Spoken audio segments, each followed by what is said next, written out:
ভোটের পরিবেশ তো খুবই সুন্দর। সুষ্ঠু প্রতিযোগিতাপূর্ণ এলাকা দেখতে পাচ্ছি, কারণ যেই জায়গাতেই যাচ্ছি না কেন মানুষ তার মতামতটা জানাচ্ছেন যে 12 তারিখে ভোট দিতে যাবেন। আর আমরা হচ্ছি ধানের শীষের জন্য। বাংলাদেশ জাতীয়তাবাদী দল আমাদের দেশনেত্রী মনুমা বেগম খালেদা জিয়ার যে আকাঙ্ক্ষা, যে আদর্শ নীতিকে সামনে নিয়ে আমার মনে হয় বাংলাদেশের জনগণের কাছে এই যে তার জনপ্রিয়তা, সম্মান আসলে এটা, কারণ তিনি কখনো আপোস করেননি অন্যায়ের সাথে, জনগণের স্বার্থে। তো সেই নীতিটাকে ধারণ করেই আমরা এগিয়ে যাচ্ছি এবং আশা করছি সাধারণ জনগণ, বাংলাদেশের মানুষ আমাদের সাথে আছে, ধানের শীষের সাথে আছে।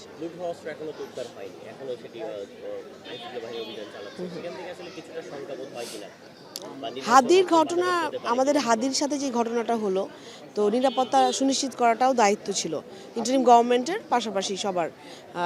আমরা জানি রুল অফ ল ইন প্লেসে নাই, এই জন্য অনেক কিছু আমরা দেখতে পাচ্ছি, দুর্নীতিগুলো।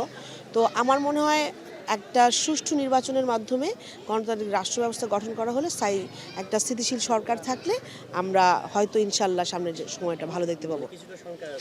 শঙ্কা তো ডেফিনেটলি রয়ে গেছে, এটা সবার জন্য, এবং আমরা চাই যে এটা আসলে শক্তভাবেই যেন কন্ট্রোল করা হয়, কারণ আদারওয়াইজ আমরা সকলেই যে আমাদের লাখো হাজারো কর্মীরা আমরা চেষ্টা করেও যতটা সুন্দর পরিবেশের মধ্য দিয়ে নির্বাচনী প্রচারণা চালিয়ে যাওয়ার চেষ্টা করছি, কিছু ইন্ধন তো কোনো কোনো মহলে রয়েই গেছে, যেন নির্বাচন বাধাগ্রস্ত করার জন্য, ছোট ছোট প্রতিকূলতা সৃষ্টি করার জন্য।